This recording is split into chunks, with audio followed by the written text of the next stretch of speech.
말씀 제목이 뭐냐면 절처봉생. 절처봉생. 절이라는 말이 끊는다는 말이고요, 처라는 말이 머무르다, 우리가 처서 거처할 때 그 말인데, 무슨 얘기냐면 더 이상 거처할 곳이 없다, 이제 그 살 희망도 없다, 그런 의미가 되고요. 봉이라는 말은 만나다는 말이에요. 만나다. 우리가 이산가족 뭐라고 하죠? 예, 상봉이라고 할 때 그때 그 봉자입니다. 봉. 그래서 만나다. 그다음에 생은 날생. 그다음에 살아난다는 의미가 있는데 살 길을 만난다. 그래서 쉽게 얘기하자면 막다른 곳에서도, 끊어진 곳에서도, 삶의 희망을 다 잃어버린 곳에서도 살 길이 있다, 살 길을 만난다, 살 길이 열린다라는 그런 뜻을 가지고 있습니다. 오늘 그런 그 주제를 가지고 말씀을 함께 나눠보려고 합니다. 여러분, 말씀 나눌 때 여러분들에게도 혹시 지금 이렇게 절처, 모든 것들이 막혀 있고 끊어져 있고 정말 힘든 상황에 밑바닥에 있다면 그 주님께서 그 길을 봉생 열어주시는, 살 길을 열어주시는 귀한 그런 시간이 다 되시길 주님으로 축원합니다. 사랑하는 성도 여러분, 우리가 신앙생활을 하다 보면 솔직히 이런 생각이 들 때가 있습니다. 하나님 왜 나를 이런 상황 속에 던져주셨습니까? 도대체 왜 이런 고난을 저에게 허락하신 거예요? 다른 사람은 괜찮은데 저는 왜 이렇게 힘들죠? 라고 그렇게 생각이 들 때가 있습니다. 어떤 분은 말은 하지 못하지만 이렇게 중얼거릴 수도 있을 것 같아요. 세상에 하나님도 믿을 때가 못 되는 건가? 예수 믿으면 살 길이 있다고 하는데, 예수 믿으면 소망이 있다고 하는데 왜 이렇게 내 삶은 힘들지?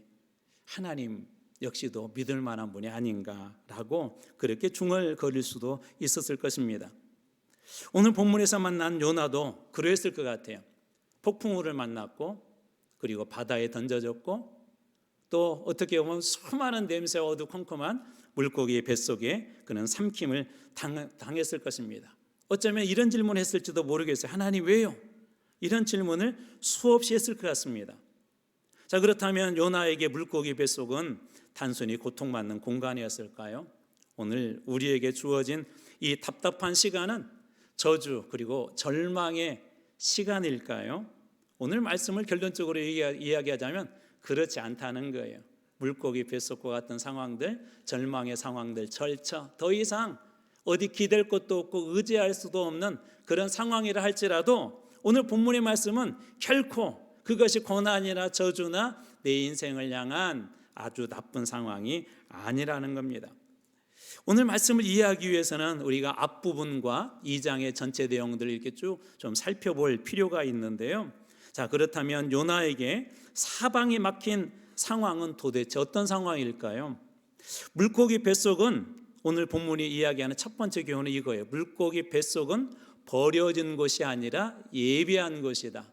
물고기 뱃속은 버려진 것이 아니라 예비한 것이래요. 오늘 말씀 우리가 앞에 부분을 좀 이해가 필요하다고 했는데 1장 17절 말씀을 먼저 읽어드리겠습니다.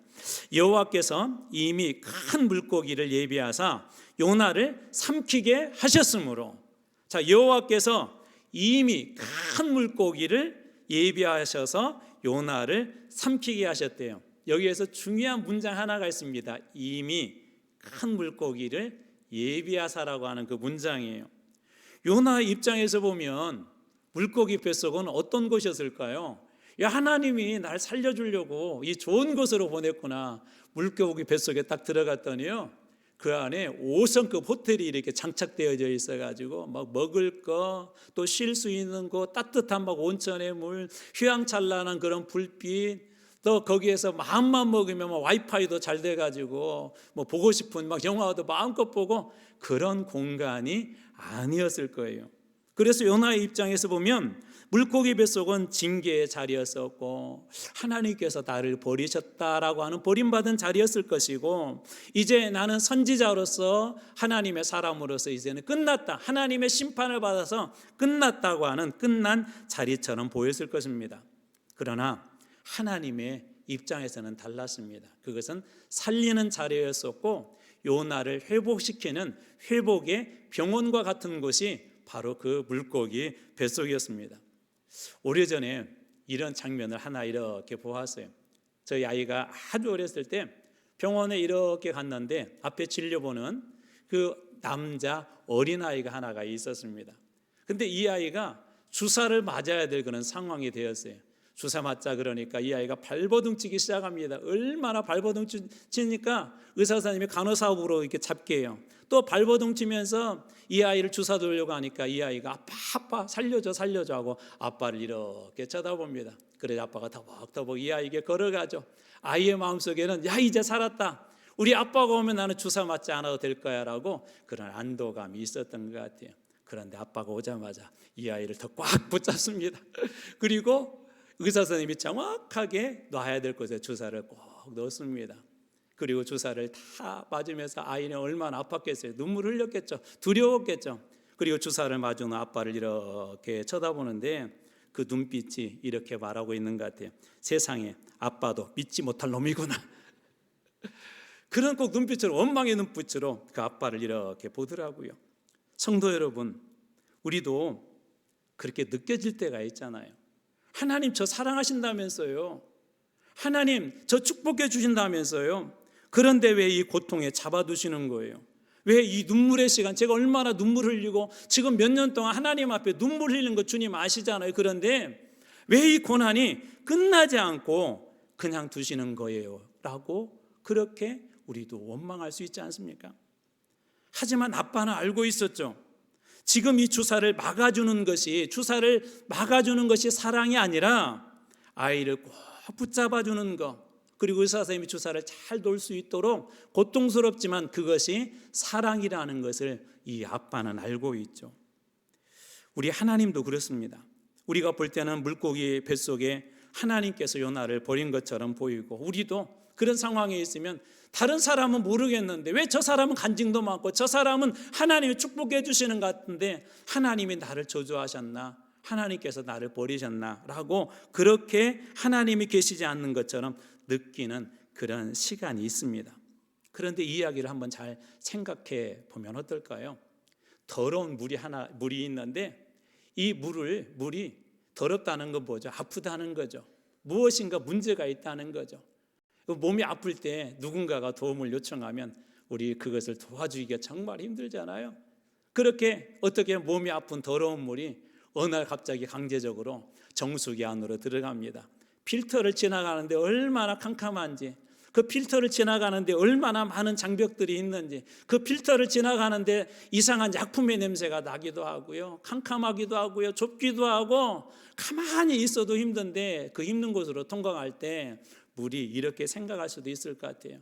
나 혼자 있기도 힘든데, 나 병 들어가지고 너무 고통스러운데 왜 우리 주인은 왜 나를 이런 곳으로 통과하게, 나 이렇게 고통스러워 죽겠는데.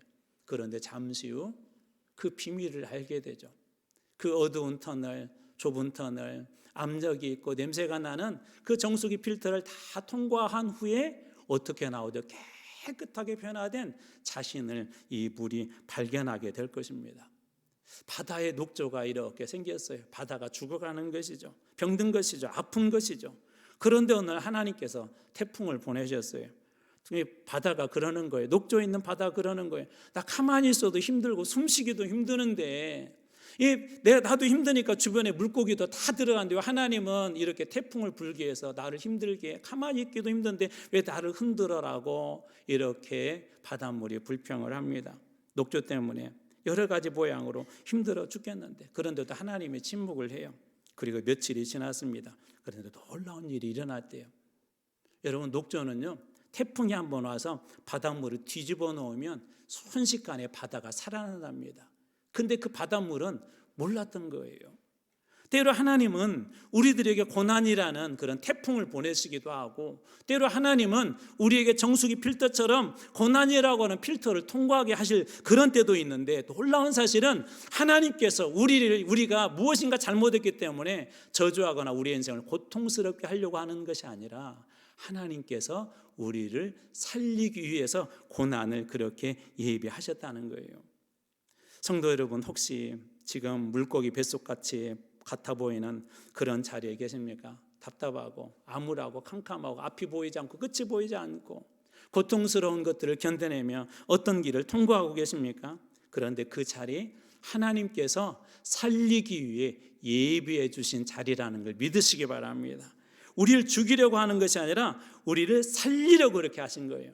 그래서 시편 119편 71절 말씀에는 뭐라고 이 시인이 고백합니까? 고난 당한 것이 내게 유익이라. 그 고난을 통하여서 하나님께서 살려주시는 거예요. 고난과 저주 같은 그런 환경이라 할지라도 하나님이 예비하시는 것이라면 바로 그곳이 살리는 곳이 된다는 걸 믿으시기 바랍니다. 그래서 혹시 어려움 중에 있다면 하나님께서 나를 지금 이 캄캄한 정수기의 필터 속을 통과하게 하시는 거야. 혹시 막 내 인생이 요동치고 있다면 하나님께서 지금 녹조로 죽어가는 내 인생을 하나님이 뒤집어서 살리시려고 그렇게 잠시 태풍을 보내신 거야 라고 믿음으로 선포하게 될 때 여러분들에게도 살리는 길이 열리게 될 줄로 믿습니다. 자, 그렇다면 어떻게 이런 고난의 시간을 통과할 수 있을까요? 아마 통과하는 게 힘들 거예요. 아는데도 때로는 힘들 거예요. 그렇다면 어떻게 통과할 수 있을까요? 결론은 이거예요. 하나님을 그때 생각하십시오. 힘들고 어려운 그 순간에 하나님께서 저를 살리신다는 걸 알겠어요. 그런데 저는 이 가는 게 힘들어요. 그럴 때 하나님을 생각하세요. 요나도 이때 당시에 얼마나 힘들었냐면요, 2장에 보면은 몇 가지 요나의 힘든 장면을 고백하는 내용들이 등장하는데, 첫 번째로 수월의 뱃속에서 부르짖었다. 수월을 지옥, 무덤으로 번역하셔도 괜찮아요. 그러니까 지옥의 한복판에 가장 힘들고 어려울 때, 내 인생이 다 죽은 것처럼 느낄 때, 그래서 하나님이 안 계신 것 같은 죽음의 자리에서 부르짖었대요. 그런데 하나님이 침묵하시는 것 같아요.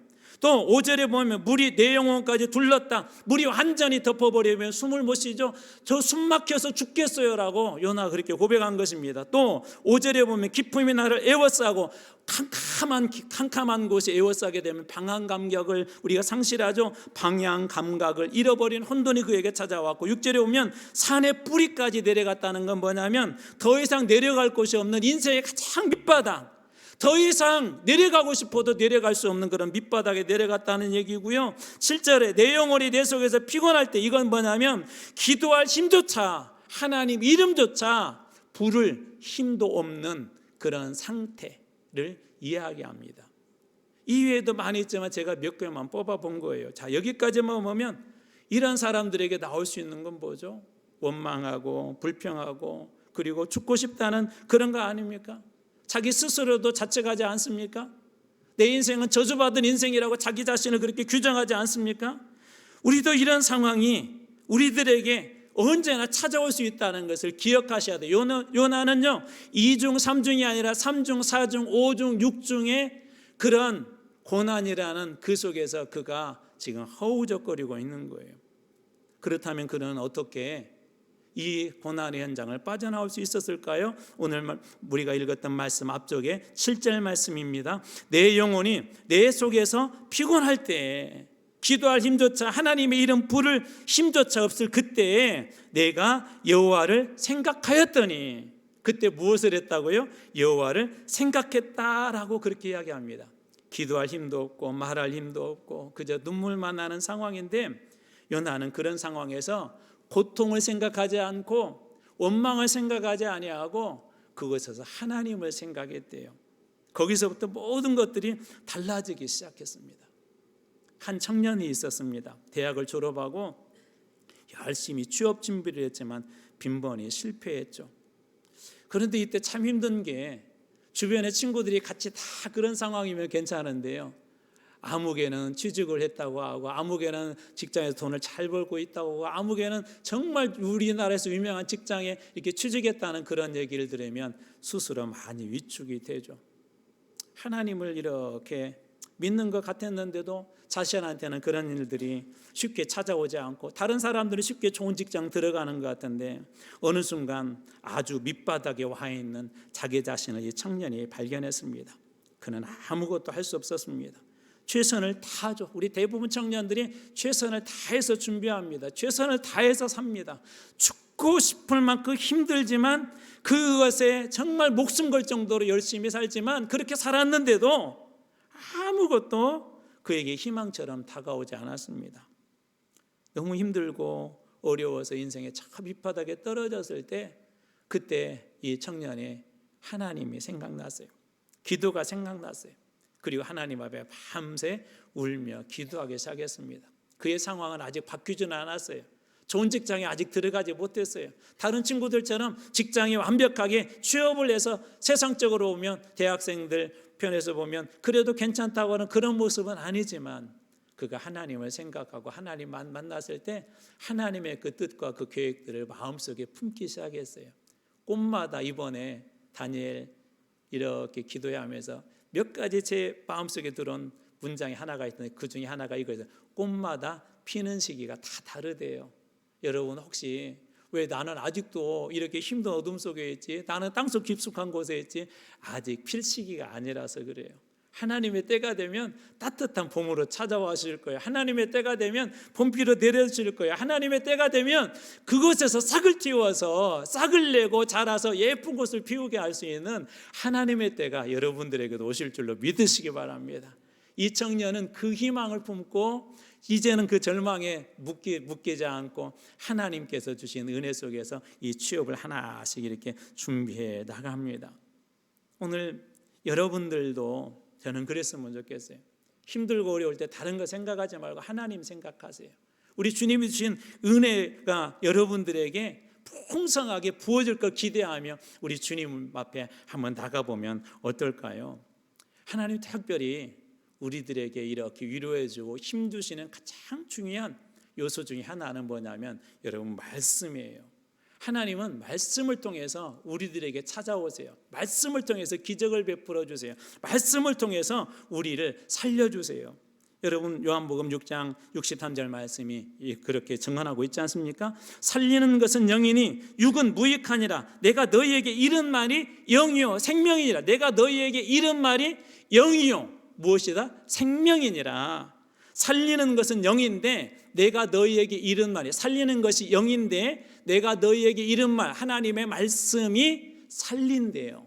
그것이 영이고 살리는 것이래요. 그러니까 우리가 말씀을 묵상하고 말씀을 우리 여기서 채운다는 거 뭐냐면 성령으로 채운다는 거예요. 또 그것 어떤 의미가 있냐면 그 말씀이 우리의 삶을 감싸할 때 우리 삶에도 살 길이 열린다는 것입니다. 그러므로 사랑하는 성도 여러분, 고난만 생각하지 말고 상처만 곱씹지 말고 하나님을 생각하십시오. 그리고 하나님의 말씀을 조용히 귀 기울여서 들어보십시오. 그 말씀이 여러분 속에 들어오기 시작하면 여러분들 안에 살리는 영이 계시기 때문에 여러분들도 살아나는 그런 놀라운 기적을 경험하게 될 줄로 믿습니다.